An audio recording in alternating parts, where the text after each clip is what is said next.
본 방송에서 제공하는 투자 정보는 투자 판단에 대한 조언입니다.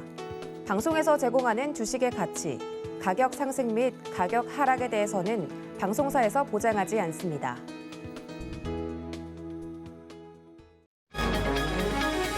이 시각 헤드라인 뉴스입니다.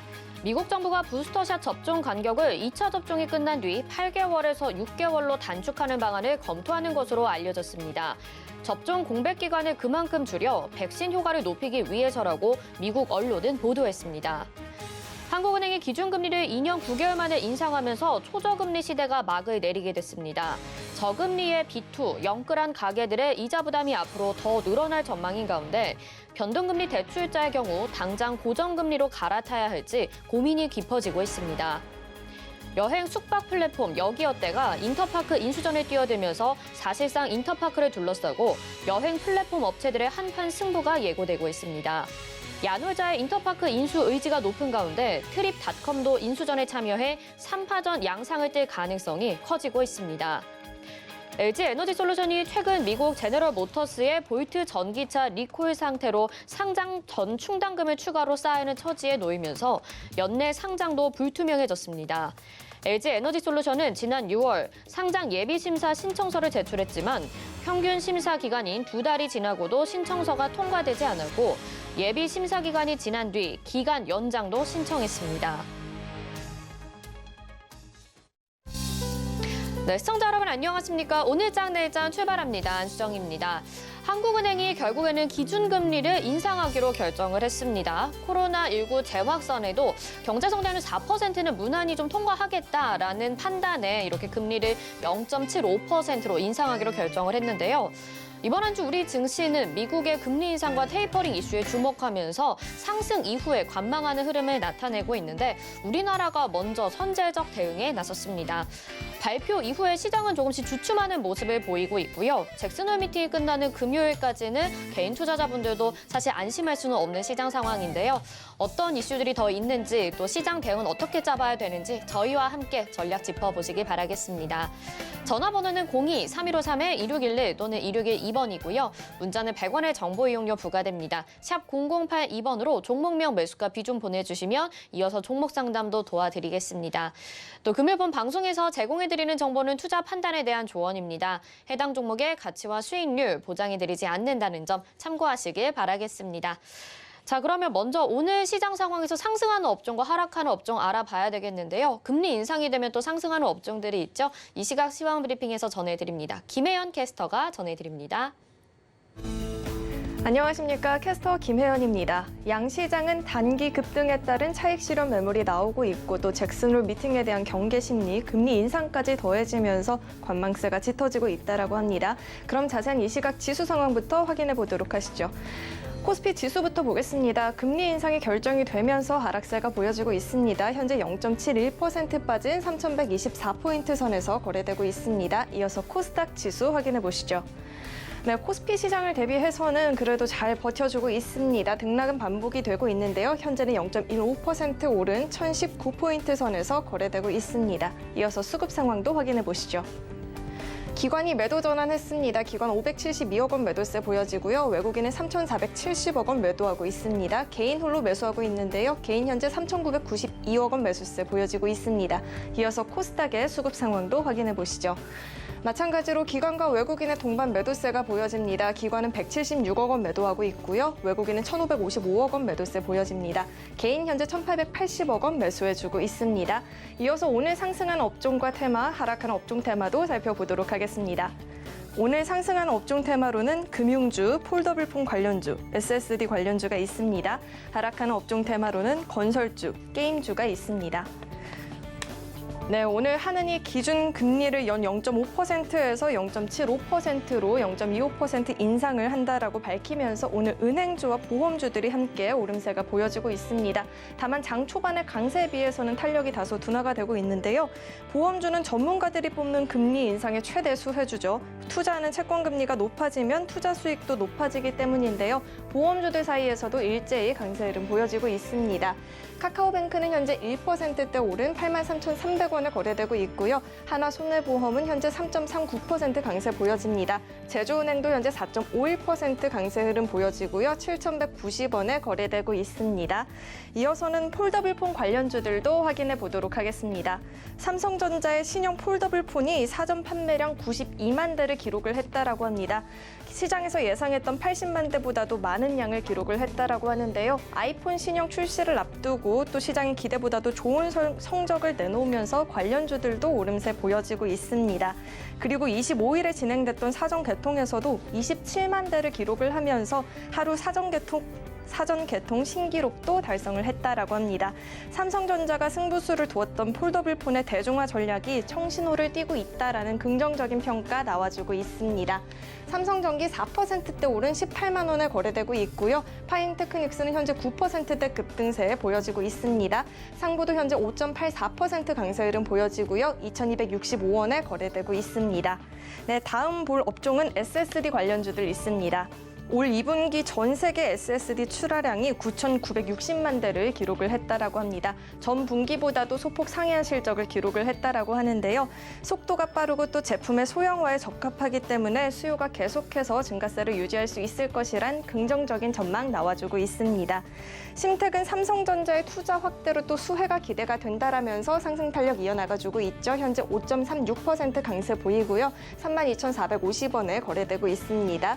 네오셈도 현재 3.85% 강세 흐름 보여지고요. 2,970원에 거래되고 있습니다. 네, 다음으로는 오늘 하락하는 업종과 테마도 살펴보도록 하겠습니다. 오늘 건설주들이 힘을 내지 못하고 있습니다. 8월 한 달간 건설주들은 하락세가 두드러지고 있다라고 합니다. 당초 건설주들에 대한 하반기 전망은 긍정적이었었는데요. 코로나19 백신 접종 확대로 인한 경기 회복과 또 부동산 규제 완화 등 전망이 되면서 하반기에 대한 전망이 긍정적이었는데요. 기대했던 이벤트들이 현실화가 되지 못하면서 건설주들의 낙폭이 보여지고 있습니다. 삼성 엔지니어링은 현재 3.66% 빠진 21,050원에 거래되고 있고요. 범양건영은 현재 3% 내린 8,980원에 거래되고 있습니다. 3일 기업공사도 현재 4%가량 빠지면서 8,580원에 거래가 되고 있습니다. 네, 이어서 볼 업종은요. 일부 게임주들 사이에서 현재 낙폭이 보여지고 있습니다. 중국발 규제 리스크에도 불구하고 게임주들의 하반기 신작 기대감 그리고 또 한동안 게임주를 제한을 했었던 청소년들의 심야기간 게임 이용을 금지했던 셧다운제가 또 10년 만에 사실상 폐지가 되면서 주가 잘 방어해 나가는 모습인데요. 다만 일부 게임주들 사이에서는 이 흐름을 함께하지 못하고 있습니다. NC소프트와 넷마블은 신게임이 출시가 되면서 주가는 하락세가 보여지고 있습니다. NC소프트는 현재 15%대 하락세가 보여지고요. 71만 원에 거래되고 있습니다. 넷마블도 6%가량 빠지면서 12만 7천 원에 거래가 되고 있고요. 썸에이지도 현재 14%대 낙폭 보여집니다. 2,995원에 거래가 되고 있습니다. 이어서 오늘 살펴볼 특징주로는 효성화학이 있습니다. 반도체와 디스플레이용 특수가스를 대장주로 꼽히던 SK머티리얼즈가 SK와의 합병 소식이 전해지면서 투자 대안으로 효성화학이 언급이 되고 있죠. 오늘 시세를 분출해주고 있는 모습인데요. 현재도 10%대의 강세 흐름 보여지고요. 39만 6,500원에 거래되고 있습니다. 네, 지금까지 이 시간 특징적인 업종과 테마 살펴봤습니다. 네, 오늘 시장이 상승하는 업종과 하락하는 업종 알아봤습니다. 금리 인상에 따라서 은행, 보험 관련주들 상승하고 있고요. 최근에 폴더블폰 관련주들도 상승세 두드러지게 나타나고 있습니다. 반면에 게임주들은 오늘 좀 희비가 엇갈리는 모습인데요. 급등하는 종목과 급락하는 종목이 있으니까요. 시장 분위기 잘 살피셔서 종목별 대응하셔야겠습니다. 자, 그러면 객장 상황 좀 더 자세히 들여다보도록 하겠습니다. 유한타증권 메가센터 분당점 백인범 과장 전화 연결돼 있습니다. 안녕하십니까? 네, 안녕하십니까? 네, 외국인들의 매도 물량이 점차 좀 늘어나고 있는 모습입니다. 객장 상황 먼저 좀 짚어볼까요? 네, 일단 외국인 같은 경우 양시장에서 모두 좀 매도세를 보여주고 있는 가운데 오후 들어서도 좀 매도세를 계속 확대하는 모습이다라고 보시면 좋을 것 같고요. 기관 같은 경우에도 오늘 양시장 모두 좀 매도세를 보여주고 있는 가운데 기관은 코스닥 시장에서는 좀 매수와 좀 매도세가 좀 공방전을 펼치는 모습이다라는 점으로 좀 정리를 해볼 수가 있을 것 같습니다. 외국인은 오늘 코스피 시장에서 SK하이닉스, H&M, KB금융 등에 대한 매수세가 코스닥 시장에선 에코프로 BM, 메지온, 셀트리온 헬스케어 등에 대한 매수세가 특징적인 모습이었고요. 기관 같은 경우 코스피 시장에서 삼성전기, 카카오, 셀트리온 등에 대한 매수세가, 코스닥 시장에선 펄어비스, 카카오게임즈, 삼강 M&T 등에 대한 매수세가 특징적인 모습이었다 볼 수 있겠습니다. 네, 이렇게 수급 동향 좀 살펴봤는데 지금 양시장이 좀 엇갈린 모습 보이면서 사실 오늘도 관망세다 이렇게 생각을 해봐야 될 것 같아요. 오늘 시장 한마디 어떻게 정리해 볼 수 있을까요? 네, 말씀해 주신 대로 오늘 장 한마디 관망세 속 종목별 차별화 장세로 좀 정해봤습니다.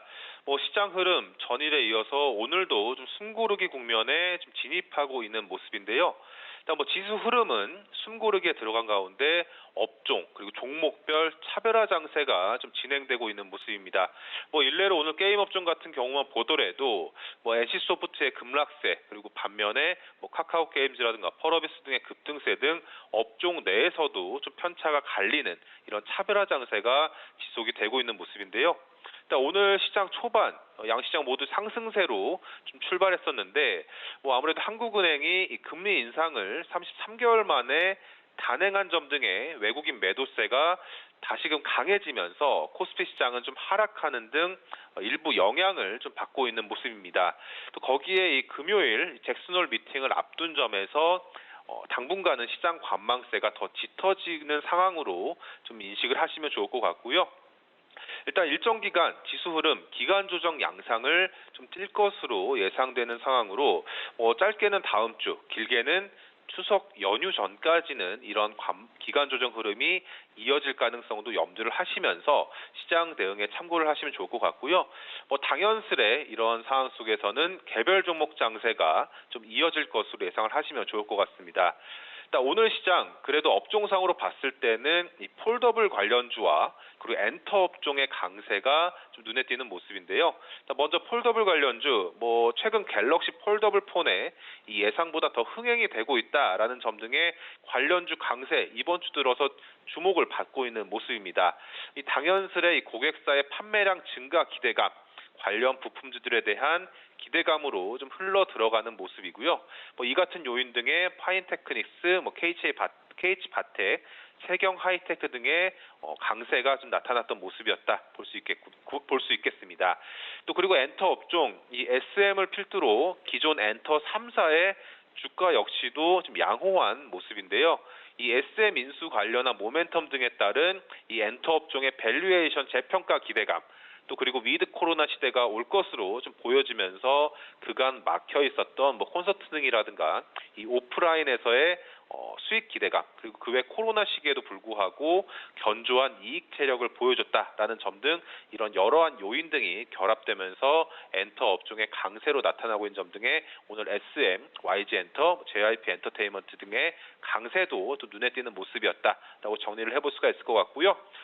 일단 시장 흐름, 오늘 시장이 당분간은 이러한 흐름이 이어질 것으로 전망을 하시면서 종목별 차별화 장세에 어렵지만 대응할 수밖에 없다라는 점 염두하시면서 시장 대응에 참고해보자는 의견 드리겠습니다.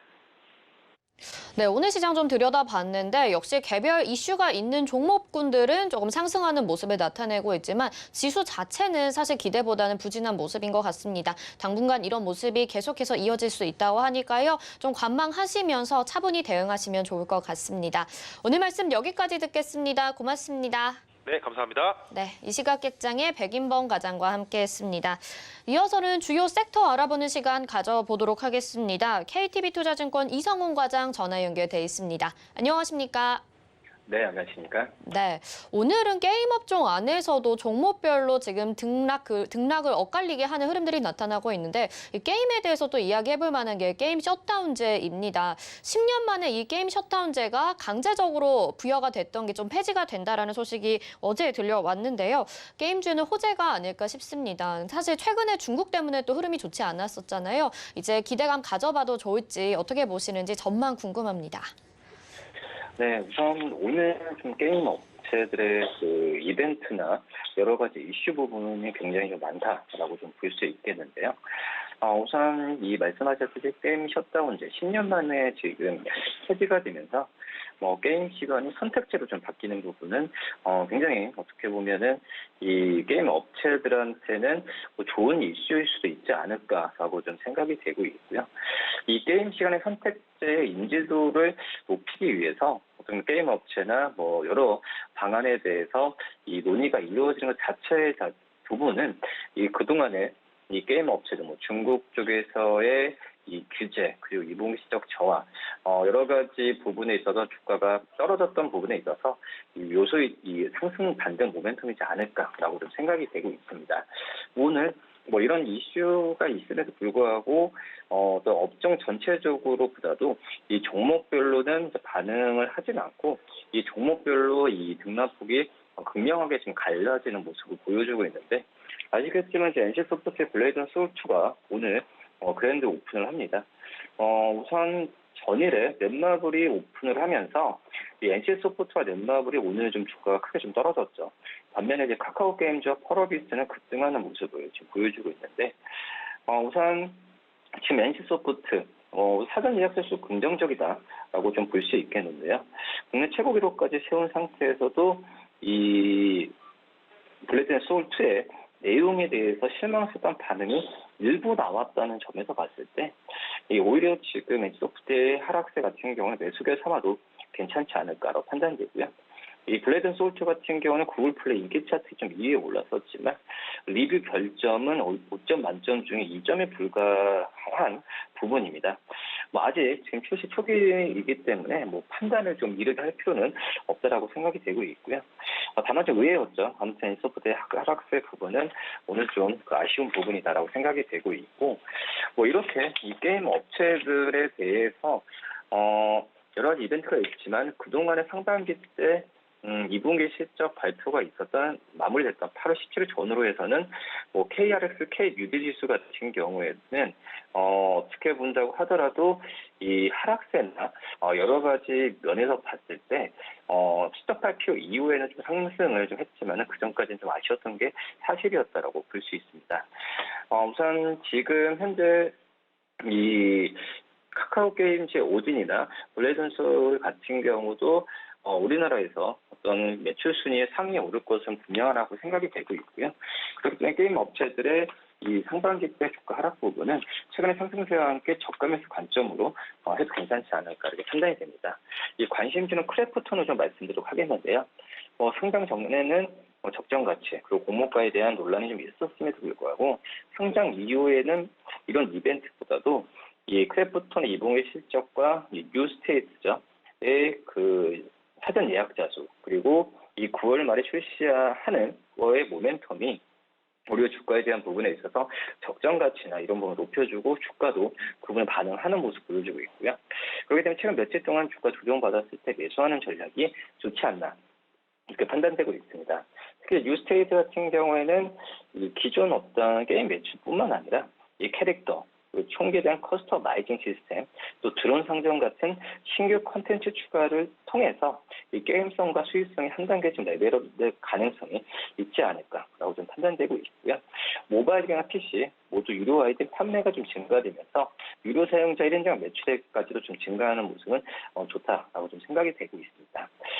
우선 지금 이 올해 이 목표 주가까지 51만 원까지 잡고 있는 상황이라고 좀 볼 수 있겠는데요. 그렇기 때문에 목표 주가의 추가적인 상승 여력은 이 뉴스테이트에 대한 이 출시 이후에 성공했을 때는 증권사들도 크래프톤의 목표 주가를 상향할 가능성이 크기 때문에 지금 분위기로서는 굉장히 좋다고 판단되고 있고요. 그래서 크래프톤에 대한 부분을 1주 안에서 매수로 좀 말씀드리도록 하겠습니다. 네, 크래프톤 같은 경우에는 공모주 청약이 되고 지금 상장 이후에 좀 하락세를 면치 못했었는데 다시 좀 올라오면서 지금 자리를 찾아가는 모습을 보여주고 있는 것 같습니다. 게임주에 대해서 저가 매수 기회 유효한 종목들 있다라고 말씀해 주셨으니까요. 앞으로 좀 더 관심 있게 지켜보면 좋을 것 같습니다. 오늘 말씀 여기까지 듣겠습니다. 고맙습니다. 네, 감사합니다. 네, KTB투자증권 이성훈 과장과 함께했습니다. 이어서 이슈 칼럼으로 이어집니다.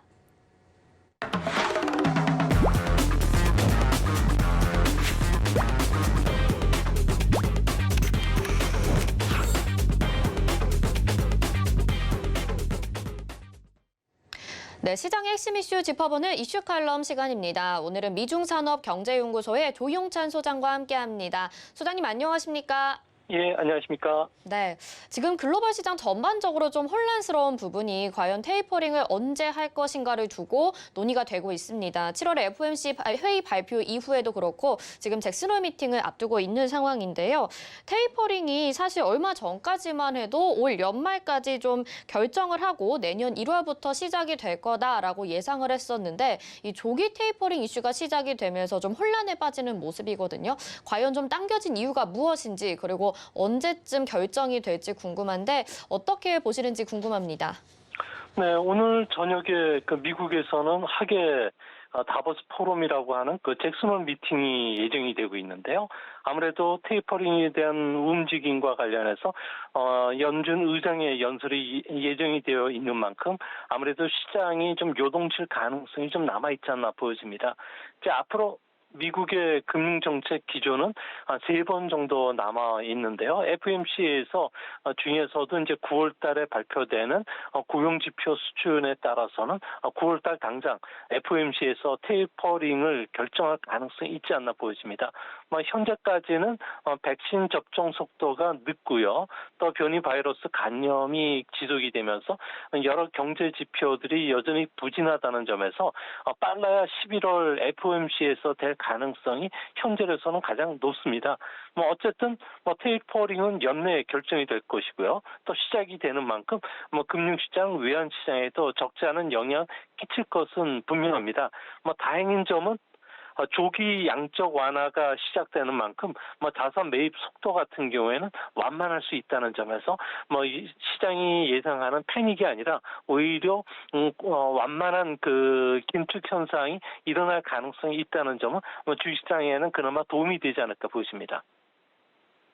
아마 11월 FOMC 회의 정도에서 결정이 될 가능성이 높다라고 말씀을 해주셨습니다. 사실 근데 이제 테이퍼링 이슈가 좀 부각이 되면서 지금 신흥국들 중심으로 외국인들의 매도세가 좀 나타나고 있는 상황이거든요. 앞으로 테이퍼링이 공식화되게 된다면 신흥국 중심으로 다시 한번 또 매도세가 나타나면서 충격을 줄지도 궁금한데요. 네, 아무래도 신흥국 증시 같은 경우에는 중국의 규제 문제가 얼마 전까지는 글로벌 시장의 핫 이슈가 됐었는데요. 지금은 미국의 금융정책 방향이 결정을 할 것으로 보여집니다. 이같이 보는 근거는 코로나 상황에서도 각국의 경기 회복 속도가 다르다는 점이죠. 특히 선진국과 신흥국의 차이가 결정적으로 나고 있는데요. 지난 7월 달에 발표됐던 IMF의 세계 경제 전망 보고서를 보면요. 올해 선진국의 성장률 같은 경우에는 4월 시점보다도 0.5%포인트 상향 조정된 5.6까지 높였습니다. 반면에 신흥국은 거꾸로 0.4%포인트 하향 조정이 된 6.3%에 그쳤는데요.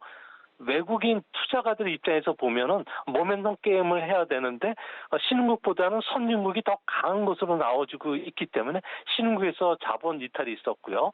또 문제는 2022년도의 성장률 전망을 보면은 선진국은 4.4%, 신흥국은 5.2%로 신흥국이 높지만 4월 대비로 봤을 경우에는 선진국이 신흥국보다 조정 폭이 4배 이상 달한다는 겁니다. 아무래도 선진국 경기 회복 속도가 더 빨라진다는 건데요. 이 때문에 경기 회복 속도가 선진국이 더 높다는 측면에서 미국 양적 완화 축소가 논의되는 시점에서 신흥국의 자본 유출이라든지 환율 리스크는 앞으로 11월 달까지도 계속 진행이 될 가능성은 높지 않나 이렇게 보여집니다. 네, 선진국의 경기 회복 속도가 더 빠르기 때문이다 이렇게 말씀을 해주셨는데 그렇다면 테이퍼링이 시작되면 우리나라 입장에서도 좀 불안할 수밖에 없거든요. 앞으로 어떤 변화들이 예상이 되나요? 네, 신흥국 같은 경우에는 테이퍼링이 진행된다고 하면은 내수 기반의 탄탄한 경제 구조를 갖고 있는 이런 나라들은 상당히 좀 호재가 될 가능성이 큰데요. 바로 인도 같은 나라입니다. 인도 같은 경우에는 집단 면역으로 인해서 코로나 신규 감염자가 지금 많이 줄고 있고요. 여기에 GDP 대비 수출 의존도가 12%로 중국보다 낮은 전형적인 내수 주도형 경제 구조를 갖고 있다는 겁니다. 이 때문에 인도 같은 경우에는 올해 들어서 외국인들이 70억 달러 순매수가 일어나면서 연일 사상 최고치를 치고 있고요. 반면에 경기 민감도가 많은 산업을 갖고 있는 우리나라나 대만 이런 나라들 보면은 GDP 대비 수출 의존도가 높습니다. 이 때문에 우리나라는 28조 원 정도가 외국인들이 매도가 나왔고요. 대만은 161억 달러가 매도가 나오면서 원달러 환율도 1180원까지 가파르게 절하되는 그런 모습을 보여줍니다. 이를 비추어 보면은 앞으로 신흥국 중에도 내수 주도형 경제 구조를 갖고 있는 브라질이나 인도, 필리핀, 남아공 같은 경우에는 그나마 주시장에 외국인들의 매도가 덜 나오겠지만 반대로 경상수지가 적자이고요. 또 코로나에 대한 신규 감염자가 늘고 있고 또 수출 의존도가 높은 터키나 베트남, 말레이시아 쪽에서는 자본 유출뿐만 아니라 환율 변동폭도 크지 않을까. 그러니까 신흥국의 주시장도 양극화 현상이 뚜렷하게 나타날 것으로 보여집니다. 네, 신흥국의 변화될 상황들에 대해서 좀 말씀을 해주셨습니다. 이 외국인들의 자본 유출을 좀 막기 위해서 금리 인상을 해야 된다 이런 이야기도 나왔었는데요. 지금 오늘 오전에 또 한국은행이 금리 인상하기로 결정을 했었죠. 이렇게 된다면 외국인들의 자본 유출 좀 막을 수 있을까요? 네, 아무래도 현재 미국이 제로금리 상태이기 때문에 기준금리가 0.75%까지 올라간다면 외국인들의 자본 유출이 조금 누그러들 가능성이 있을 거로 보여지고요. 앞으로 추가적인 금리 인상이 이제 진행이 된다고 했을 경우에는 아무래도 자영업자, 중소기업, 영세기업들 같은 경우에는 타격을 받지만 올해 우리나라 성장률은 4%가 예상이 되고요.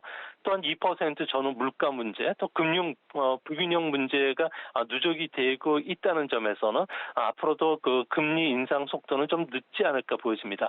제가 볼 때는 8월보다는 10월이나 11월이 더 금리 인상하기엔 적기로 봤는데 정책 당국이 볼 때는 자산 가격 거품이라든지 가계 부채 급증이 오히려 더 큰 문제화 될 수 있다고 보고서 선제적으로 나간 것은 아닌가 이렇게 보여집니다. 네, 사실 금리 인상하기로 결정하고 난 뒤에 뉴스가 가장 많이 나온 부분이 가계 대출에 대한 부분인 것 같아요. 가계 대출 어느 정도길래 지금 개인 투자자들 좀 민감한 건지 또 상황이 어떤지 말씀 좀 부탁드릴게요.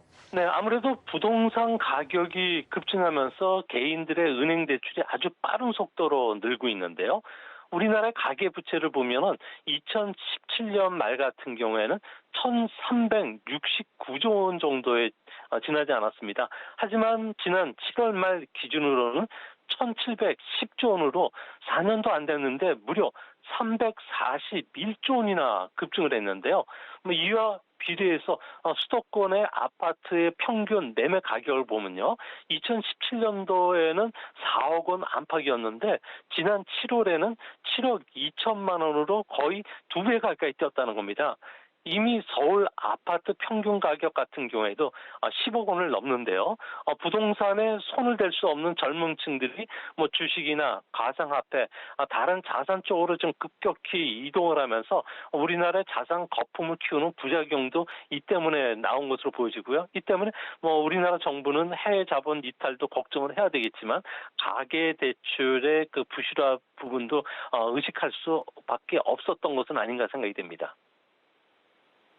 네, 아무래도 개인들의 부담이 좀 커질 것이란 전망이 계속 나오고 있습니다. 이제는 좀 중국 시장 이야기를 해보려고 합니다. 미국에서 테이퍼링을 하게 되면 신흥국들 중심으로 이 자본 유출이 일어날 수밖에 없다 이렇게 말씀을 해주셨는데 그럼 중국도 예외는 아닐 것 같아요. 어떻게 보시나요? 네, 중국 같은 경우에는 GDP 성장률이 올해 들어서 8.5% 전후로 예상이 되는데요. 내년도에는 수출 증가세가 확실하게 꺾이면서 5% 정도, 그러니까 아무래도 잠재 성장률 수준까지는 떨어질 것으로 보여집니다. 특히 중국 같은 경우에는 GDP에서 수출이 차지하는 비중이 근 20%에 가까운데요.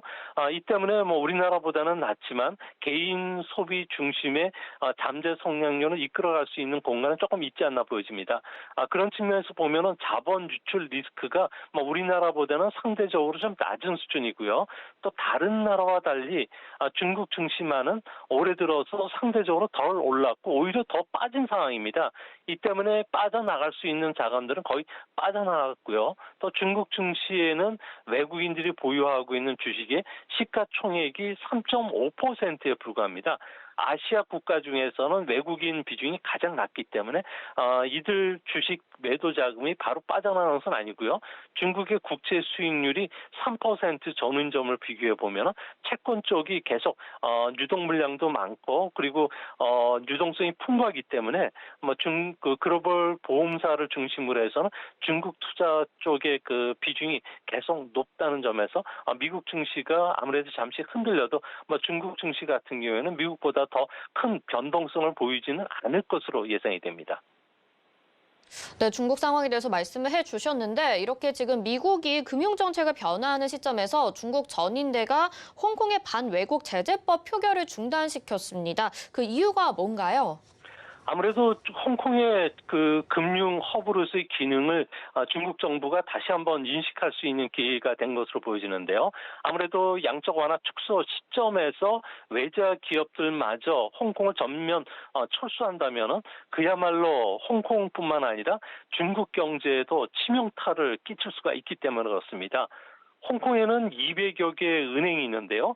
이 중에 80%는 외국계 은행입니다. 외자 은행들 같은 경우에는 반외국 제재법에 의해서 규제를 받게 된다면은 영업을 할 수가 없게 되고요.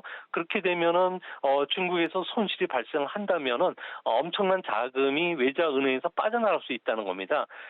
이 때문에 중국에 대한 그 현재 기업 채무들 같은 경우에는 GDP 대비해서 160%인데요. 기업 중에 절반이 국유기업입니다. 이를 정부 부채하고 합산하면 무려 228%에 달하는데요. 일본의 정부 부채 비율이 238%인 점을 비교하면 한 10%포인트 정도 낮지만 경제 규모가 워낙 크기 때문에 세계 2위 부채 규모인 중국 입장에서는 홍콩에서 외자 은행들이 철수를 했을 경우에는 엄청난 타격을 받을 수가 있다는 겁니다. 이 때문에 7월 30일 날 중국 중앙정치위원회 같은 경우에도 위험 방지 해소하고 금융 리스크 억제 주안점을 뒀다는 점도 중국 정부가 회색 코뿔소 출현을 극히 우려했다는 점에서 중국이 앞으로 금융정책 방향은 리스크 억제 쪽에 방점을 두고서 강력하게 추진하지 않을까 보여집니다.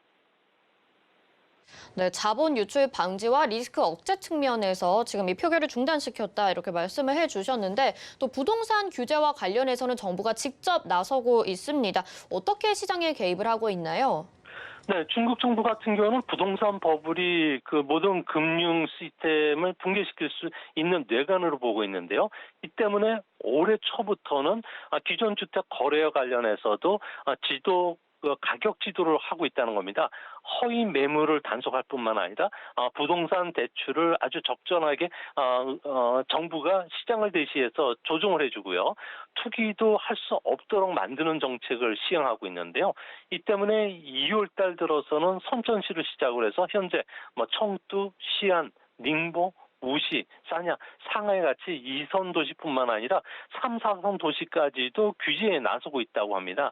특히 8월 18일 날이죠. 저장성 항저시 같은 경우에는 아주 독특한 부동산 정책을 내놨는데요.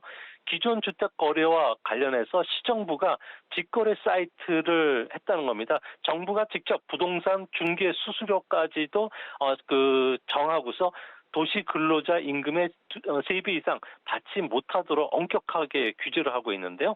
이제 앞으로 소비자들 간의 중개업소를 뛰어넘어서 매도를 정부가 직거래 시켜주고요. 또 쌍방의 프라이버시도 보호하겠다는 논리를 펴고 있지만 아무래도 시장의 과도한 개입인 점을 비교해 본다면 앞으로 중국의 부동산 시장 같은 경우에는 크게 요동칠 가능성도 잠재적 뇌관이 잠재지 않을까 보여집니다. 네, 시가 직접 운영하는 부동산 직거래 사이트가 있다고 하니까 굉장히 좀 흥미로운 것 같습니다. 사실 그런데 지금 우리나라에서도 지금 주택 가격의 버블을 막기 위해서 정부가 대출을 좀 조이고 있는 상황이잖아요. 좀 무리하게 규제들을 하게 된다면 분명히 부작용도 있을 것 같은데 중국 쪽에서 이렇게 좀 무리한 규제들을 내놓는 이유가 뭐라고 보시나요? 네, 중국 같은 경우는 내년도까지 공동 부유 정책에 따라서 부동산 같은 경우에는 거주 목적의 자산일 뿐 절대 투기 대상화 시키지 않겠다는 원칙을 세웠다고 합니다. 이 때문에 부동산 투기는 아마 철저하게 억누를 거.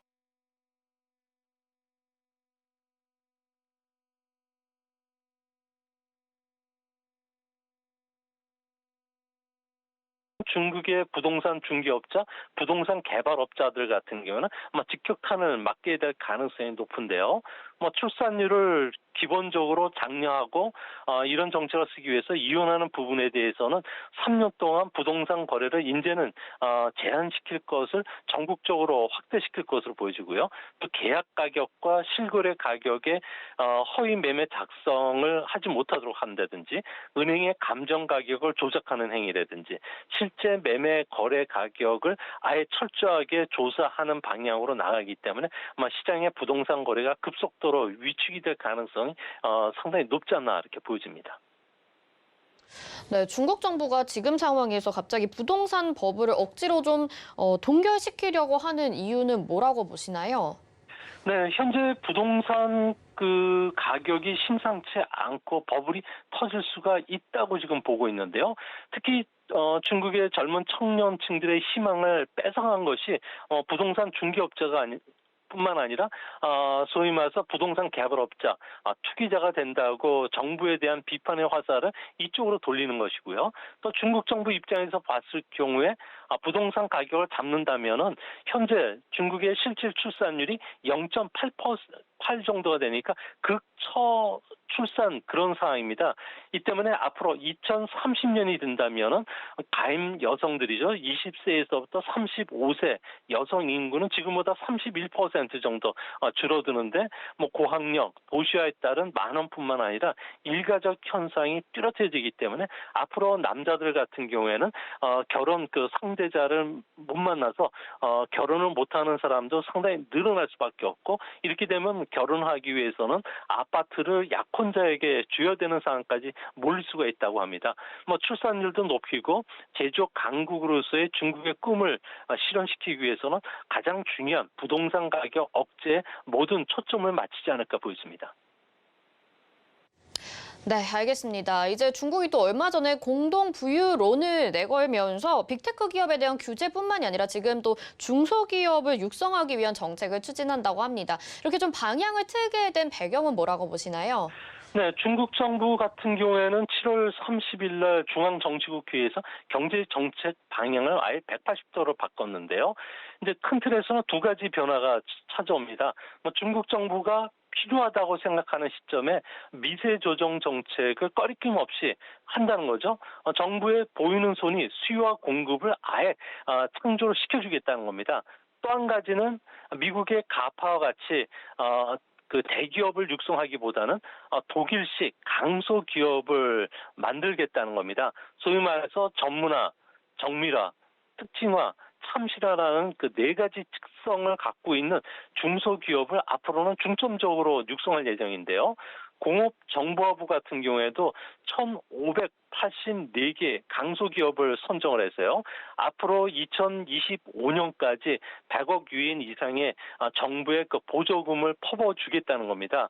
이렇게 되면은 중소기업도 대기업이 하청이 아니라 독창적이고 차별화된 참편 중소기업이 태어날 수 있게 되고요. 이를 기점으로 해서 앞으로 미래에는 1만 개 정도의 강소기업을 육성해서 중국의 성장 엔진으로 키우겠다고 했는데 앞으로도 중소기업들 같은 경우에는 이런 혁신적인 제품을 만드는 기업들 그리고 R&D 투자하는 기업들이 나오긴 하겠지만 대다수는 정부의 보조금에 기대서 아무래도 좀비 기업이 더 육성될 수 있는 기반이 마련되는 독약 처분이 아닌가 이렇게 생각이 됩니다. 네, 오늘 금리 인상과 또 테이퍼링 이슈 그리고 중국 상황까지 좀 짚어봤습니다. 오늘 말씀 여기까지 듣겠습니다. 고맙습니다. 예, 감사합니다. 네, 지금까지 미중산업경제연구소의 조용찬 소장과 함께했습니다. 이어서 미스터 복광으로 이어집니다.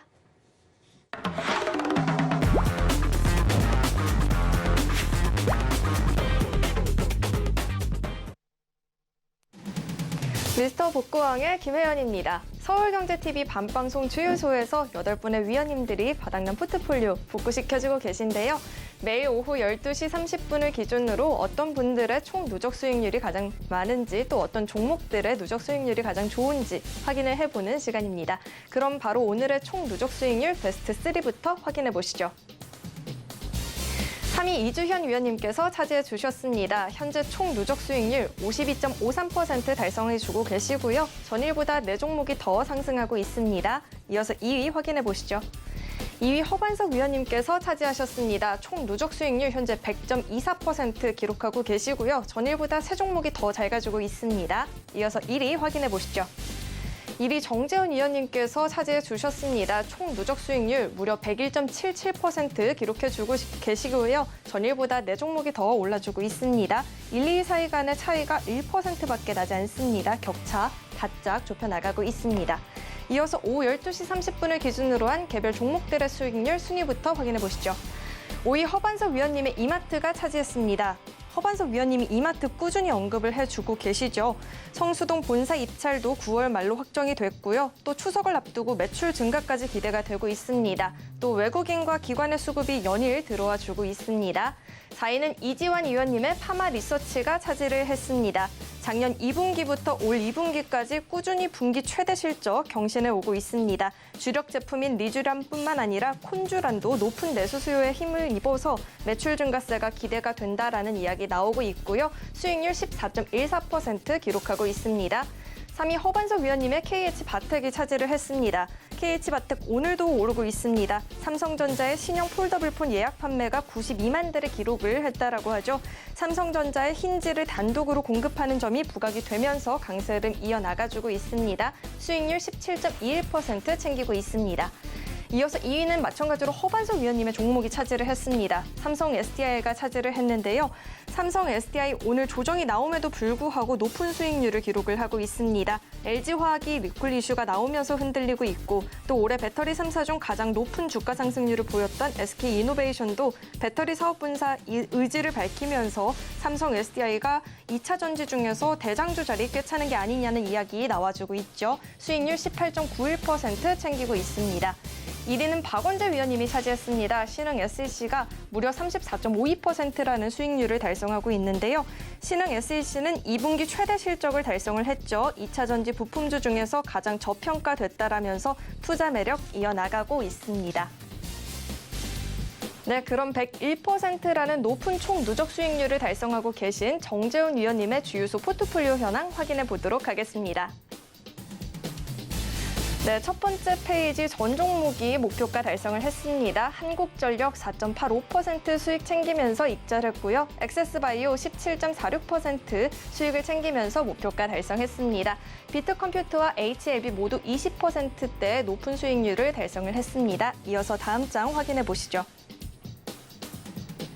명신산업 21.67% 수익 챙기면서 포트 제외가 됐습니다. 현대 엘리베이 5월 18일에 편입이 됐죠. 현재 강보합이고요.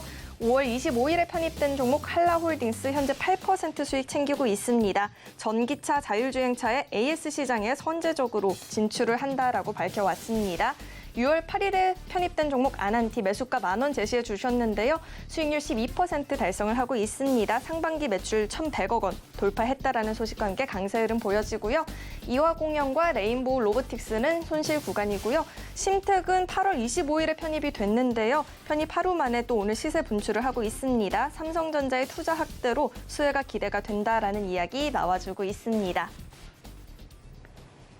네, 위원님 하루 만에 또 총 누적 수익률 100%대를 회복을 해주셨습니다. 이런 위원님과 함께 시장 대응하면서 내 포트도 수익권으로 채워보고 싶다 하시는 분들 샵 0082번으로 정재훈 이렇게 보내주시면요. 위원님과 대화 나눠볼 수 있는 링크 보내드리고 있으니까요. 많은 문자 참여 부탁드리도록 하겠습니다.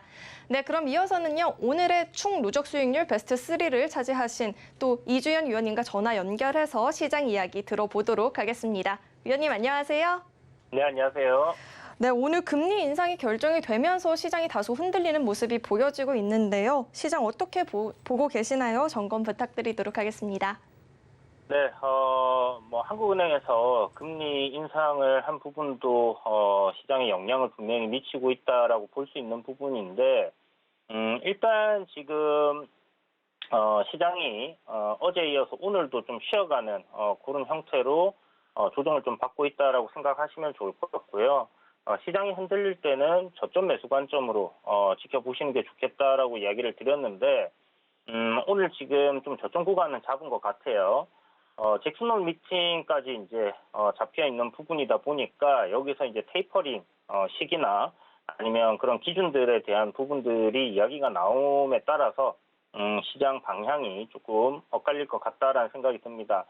전일 미증시 같은 경우는 딱히 그렇게 크게 문제가 없이 이제 움직임이 나와줬었는데 이런 상승 흐름들 국내 증시 같은 경우는 환율적인 부담감이 오늘도 좀 작용을 하고 있는 것 같아요. 그래서 단기적으로 환율이 반등하는 흐름이 나오는지 아니면 여기서 조정을 좀 받아줄 수 있는지를 지켜봐야 되는 부분인데 사실 추세적인 부분에서 환율 같은 경우는 지금 지속적으로 좀 상승을 하고 있고요. 제가 생각하는 환율의 상단 자리가 1190원 정도까지는 올라올 수 있다라고 생각을 합니다. 그래서 그 정도까지는 뭐 상승세가 이어진다고 하면 시장이 좀 지속적으로 흔들릴 가능성 있지 않겠나라고 생각이 들고요. 외국인들의 선물 포지션이라든지 그리고 지속적으로 이제 매도를 하고 있는 부분들을 생각해 봤을 때 9월달 손업 동시만기 때까지는 시장이 지속적으로 좀 좋지 않은 흐름들을 이어갈 가능성은 높습니다. 그러나 여전히 지금 단기 반등 구간에 있는 그런 상황이기 때문에 최근에 이제 3050포인트 부근을 저점 구간으로 잡고 반등이 나왔던 요 지금 현재 상승폭 보시는 것처럼 17일, 18일 날 저항 구간을 잡힌 구간입니다. 그래서 이런 구간에서는 자연스럽게 좀 조정을 받을 수 있다라고 생각을 하시면 좋을 것 같고요.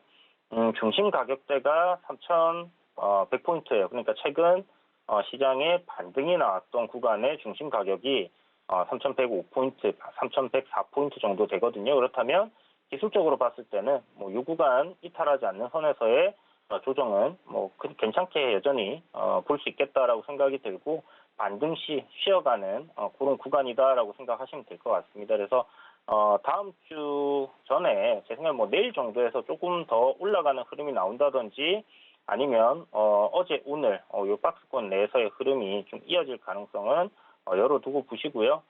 만약에 잭슨홀 미팅 이야기들 나오면서 시장이 추가적인 조정이 한 차례 더 나온다고 하면 여기서 하단을 깨고 이렇게 급락이 나오는 흐름으로 가기보다는 제 생각에는 이중 바닥을 형성하고 움직일 가능성이 높기 때문에 매수 관점으로 접근을 하시는 게 필요하겠다라고 생각이 듭니다. 그래서 지금 시장 반등 나올 때 강하게 잘 올라오는 종목들 많이 보이고 그리고 기업 가치 괜찮고 모멘텀이 있는 기업들은 올라올 때 또 강하게 올라옵니다. 그러니까 그런 부분들을 생각하셔서 지금 내려오는 시점에는 기회로 활용을 하시길 바라겠고요.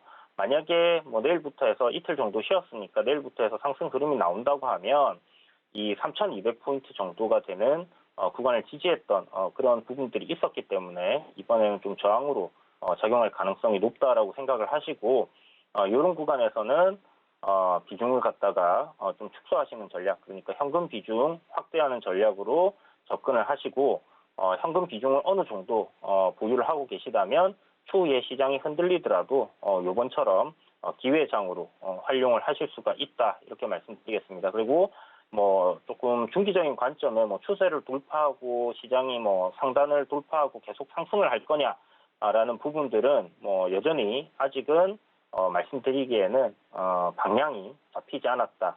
그래서 지금은 단기적인 흐름이 하방으로 잡혀 있는 부분이고 장기적인 흐름은 여전히 상승 구간에 놓여 있습니다. 그래서 이번 달 끝나고 나서 9월 달 들어서 월봉상 5월선을 회복하고 시세가 나오는가 여부를 좀 잘 지켜봐야 될 것 같다. 이렇게 정리를 해드리도록 하겠습니다. 네, 어제 오늘 조정 국면이 들어선 것으로 보여졌는데 또 위원님과 함께 자세한 시장 점검 이야기 들어봤습니다. 또 위원님이 어제 주유소에서 언급했던 종목 삼강 MNT가 또 오늘 바로 편입과 동시에 수익을 챙겨주고 있는데요. 이 종목에 대한 자세한 리뷰는 또 샵 0082번 이주현 이렇게 보내주시면요. 링크 보내드리고 있으니까요. 이쪽으로 참여하셔서 이야기 들어보시면 좋을 것 같습니다. 그럼 위원님과는 오늘 여기서 인사드리도록 하겠습니다. 위원님 감사합니다. 네, 감사합니다. 네, 이렇게 오늘의 베스트 3와 또 개별 종목들의 누적 수익률 베스트 5까지도 알아보았습니다. 다음 주는 또 어떤 분들이 베스트 3를 차지할지 기대해 보면서요. 지금까지 미스터 복구왕이었습니다.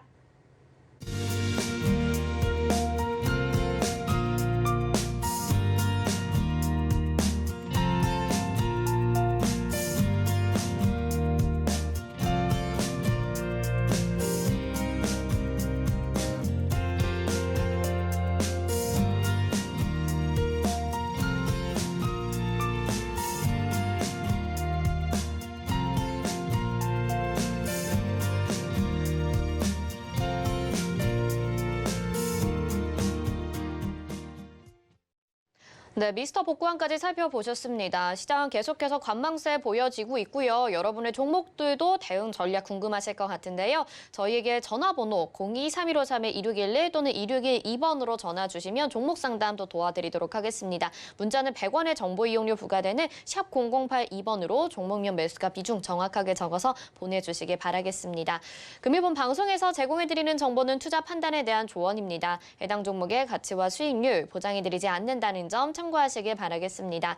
오늘 짠일장 여기서 마치고요. 잠시 후 마감 인방 60분의 승부로 다시 돌아오겠습니다. 고맙습니다.